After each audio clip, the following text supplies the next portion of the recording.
What is going on, guys? Welcome back to the channel. My name is Hearts. Today I'll be breaking down this five-game NBA slate here we have on DraftKings. Doing a game-by-game breakdown, talking through some of my favorite early look core plays, some pivot plays, kind of game theory, all that good stuff in this breakdown. So make sure to hit that like button. Thank you guys for getting me to 30 likes in the last video. Let's try to get to 35. I think we can do it. Hit that subscribe button, and I'll see you guys in the breakdown. Before we get into breakdown, I just want to recap my lineup pretty quick here. Missed cash by 1 point. Super frustrating. I've cashed the past 2 days in a row.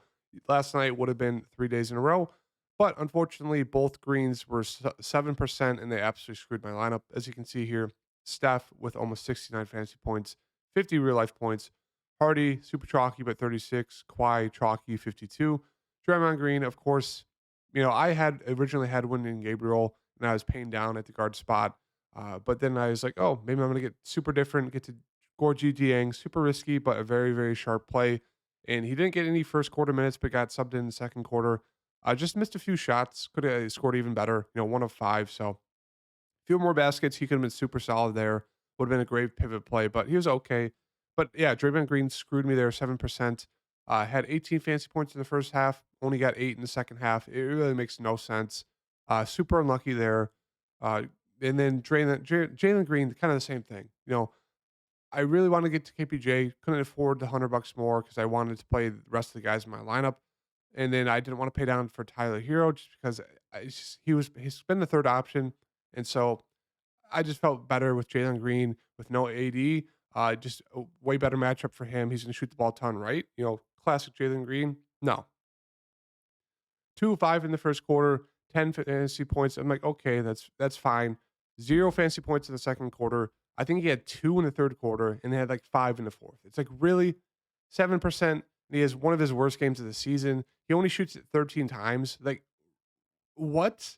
It's like the lowest amount on the whole season. It's just super frustrating. I hate tilting, but yeah, he absolutely screwed me. Him and Draymond kept me from cashing. All I needed was one more point to cash, and they couldn't do anything.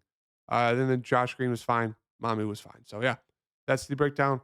And let's get into this slate breakdown for this 5-game slate. So breaking down this 5-game NBA slate, it's gonna be a pretty quick video. Just want to get you guys through this. We do have the NCAA tournament starting this today. Actually, I think it's actually just started. So I'm gonna make this a quick breakdown to get you guys through this. Kind of get you all the information you need. So starting off with this first game here, Detroit versus Denver. I think it's one of those games where it's going to be the key to the slate. And what I mean by that is most people are going to blow over this game just because it's a huge, huge blowout risk, right? And so most people are going to want to get their pieces from OKC Toronto, the Kings Brooklyn's game, Orlando Phoenix, even Indiana Milwaukee if those Indiana guys are out. So I don't think many people are going to get to this Detroit and Denver side. So if this game stays close, you're sitting very, very pretty here. Obviously, we get a great matchup for Jokic. He has a huge ceiling, a fantastic matchup. They've been struggling recently. They've been losing a good amount of games. So I do expect him to be super aggressive, go out there, try to win this game. And if the game blows out, it's going to be because Jokic and Murray most likely are going to be doing great. So I still like getting into him, even though there's that blowout risk. Right now, I just like getting into Murray, but I think him and Jokic look fantastic. In terms of like the secondary options, sure, if you want to land on a Gordon, MPJ, or KCP, I think they look decent.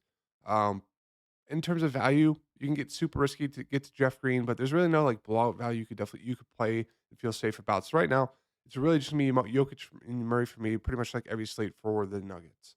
On the Detroit side, a little bit harder to get to just because now they have Jaden Ivey, who should be back here for this game.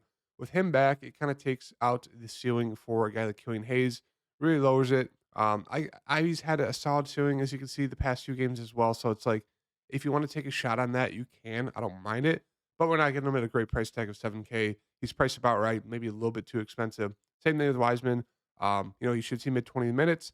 Not the best matchup here. I still expect him to be aggressive, but there's definitely some foul trouble risk for him. So he's priced about right, maybe a little too expensive. Same thing with Killian Hayes. Um, and then they'll probably start alongside those three, Morier and probably McGruder. And you could get to these guys. It's just it's like you're not getting them at a discount. 5K for guys who maybe see 5 to 10 shots. Maybe they'll get the blowout run. Who knows? But I think my favorite play for right now on Detroit side is going to be Duran. Seeing about 20ish, 22 minutes, has that double double upside. Obviously, he's foul prone, but if Wiseman gets in foul trouble, they could definitely look to Duran. So I don't mind him there at 5,200. Probably my favorite play. onto the OKC and Toronto game. Um, SGA, I think he looks fantastic. I know a lot of people are kind of scared because it, Denver, excuse me, because of the Raptors defense. But if you guys have been watching the Raptors this season, they've been terrible at defense. They've been picking up a little bit, but still, they've been god awful. I know people are like, oh, SGA has been clamped by the Raptors before. I mean, it's SGA. He's a whole different person this year. So I do really like SGA in this spot. As you can see, he's an absolute beast, averaging 30, almost 32 or excuse me, 32 points per game on the season. So I think he's still too cheap here at 9.6, even though he's sometimes a little bit too score independent for my liking. But he looks great. Giddy, Williams, both look super solid. Not getting them in like discounts. I mean, we know they have pretty solid ceilings. Jalen Williams has actually been doing very, very solid the past like 2 months. But yeah, they just kind of look like decent plays. I'd rather get to SGA if I'm going to get to someone on the OKC side. And I don't want to mess with any of the value plays. Like if you land on Dort, Joe, even a Jalen Williams, sure. But I just don't think there's a need to play them at all. On the Toronto side, it's literally just a crapshoot of who you think's gonna be doing the best on this side. Fred VanVleet, I mean, there's really no, like, save player on the side. I mean, it's just like any game, one of these guys can go off. I guess Poto might be the safest, even though his minutes aren't the safest, and it's like you're not getting him in a great price tag. So I think for the Toronto side, if you want the guys with the highest upside, it's probably Siakam and Van Fleet, even though Siakam's been terrible recently. But I still really like both of them here in this matchup. I probably will get to Siakam 8-4. We just never seen Siakam at 8-4 before, even though he's been very, very bad recently. I do really like him in this matchup. So I'm going to throw him in for just now, but I don't mind pivoting to Fred Van Fleet. These guys, the secondary guys, they're just decent. Like, I don't mind Landon Barnes, Podol, OG. I do like Trent a good amount as well here, 4,300. I think that's a very solid price tag for him. He is super score independent, only seen mid 20s minutes, but if he catches on fire, gets you 15, 20 real life points, maybe gets a couple steals, a couple rebounds, you easily pay out 4,300. So I do like him off the bench here for the Raptors. Moving on to Sacramento and Brooklyn, a game here which a lot of people are going to target. On the Kings side, Sabonis looks like the best option here. He's the safest, has very solid upside. Two huge games, 71, 57, triple doubles back to back games. So he's doing good. Like buying or riding the hot streak here there with him. Fox, scoring independent, but he's been scoring the ball fantastic the past like 2 months. So another very solid option. And in terms of the wings, I don't mind getting into them. It's just like you don't feel great about it. It's the safest is going to be Barnes, but he has the lowest floor and lowest ceiling. The riskiest with the most upside is going to be Malik Monk, but he comes off the bench. Doesn't see a ton of minutes unless someone gets in like foul trouble or they're just not playing well, and they'll extend Monk if he's doing well. And then Murray is kind of a little bit of like a tier below Monk in terms of just value. Like he's a solid value play. Should see hopefully mid 30s minutes if he's doing well. If not, he's in line to maybe get 15, maybe get 20. So he's also very, very risky. And then Herder, been a little bit safer recently. Before that, he was super risky, but he's been safer. Has a huge ceiling. It's just he's super up and down. So not a lot to like from the wings. I prefer getting to Monk and Murray just because of their price tags. And then I will mention Trey Lyles. He's actually been doing super solid recently. Minutes have just started to tick up as well. So definitely keep that in mind if you're looking for a cheaper value play who's actually been very, very productive recently. Moving on to Brooklyn, they're just running the main four starters into the ground. So I really like all four of them. Once again, Mikal Bridges, Dinwiddie, Claxton, Johnson. Out of that group, Claxton and Johnson are obviously the riskiest just because Claxton at times just doesn't see a ton of minutes, 28, then 39, then 35, then 29. So he's risky, but he still has huge upside. Same with Johnson. He's just risky because he's super score independent, but he's been doing better at getting rebounds, a couple assists. So I think he looks pretty solid there at his price tag. And then you can land on Royce O'Neal and DFS if you want to. I just prefer getting to the main four. Moving on to Indiana and Milwaukee. On the Indiana side, obviously a ton of injury news. Halburn, he did practice, so I would assume he's good to go. Turner, kind of the same thing. It's just like, really, why is everyone questionable? It's just super annoying. So if McConnell, Heald, Turner, and Halburn are out, it's the most likely start, Nemhard, Jackson, Dave Smith, Nawara, and probably, I would assume, Jaden Smith, maybe. So out of that group, obviously, Nemhard will look great. Jackson will look great. Even Jalen Smith will. All these guys will look solid, even though there's huge blowout risk. because they're just going to probably play the whole game because they're super, super short-handed. Like Noir looked very solid there at 4,700. Brissett would look good at 3,700 coming off the bench, play 28 minutes. So I like a lot of these Indiana guys. So hopefully we get that injury news soon. And then on the Milwaukee side, not a lot to like here. It's kind of like the Denver game. Like if you think this game stays close, Giannis is probably going to come in at low ownership. He'd look great.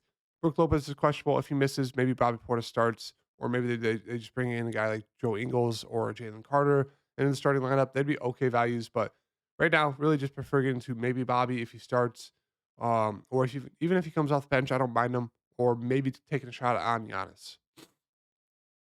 And then moving on to the last game here, Paulo 7-6, decent price tag. He's been a little bit better recently, so if you land on him, sure. But I just don't think there's a need to land on him. Same with Wendell.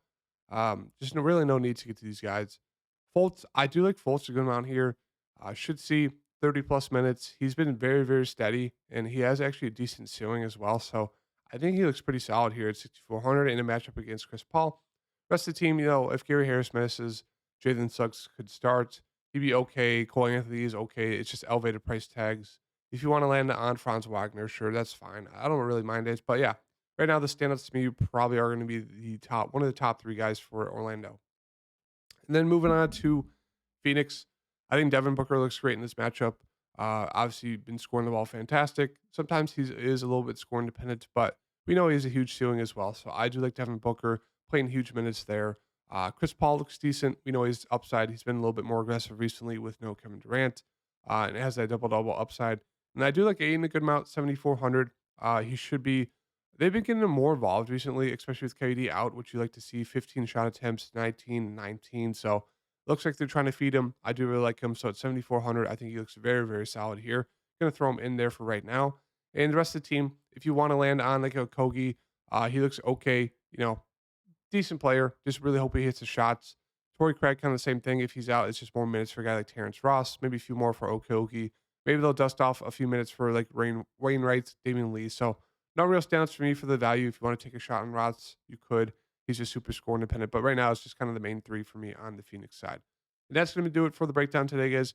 Obviously, we have a lot of injury news to wait on, for the Detroit game, for the Indiana game. And even the Phoenix game in terms of, Torrey Craig. So a good amount of injury news to keep an eye on. But right now, really like Gary Trent and the opportunity there at 4,300, mid 20s minutes. Super score independent, but he gets a great matchup against OKC. Siakam, I like buying low on him. He's been terrible. If you don't like that, you can definitely pivot to Fred VanVleet. But we're getting a fantastic matchup here for Siakam. Aiton, he's just been getting the volume there. Should see 35 plus minutes, should see 15 plus shot attempts, has that double double upside. So I really like Aiton. And then Jamal Murray, obviously there's blowout risk, but he should be good to go. Should see 35 plus minutes. He's going to shoot the ball 15 plus times as well. Has, pretty solid upside with assists, can get some steals, can get some rebounds. So if he scores, 20 plus points, should get like 5 plus assists, maybe 4 plus boards. So I think he looks very solid at 7,700. Those are my 4 favorite plays as of right now. I'll see everything changes with injury news, but make sure to hit that like button. Do appreciate it. And I'll see you guys later today on my Twitter if you have any questions or want to talk DFS. Peace.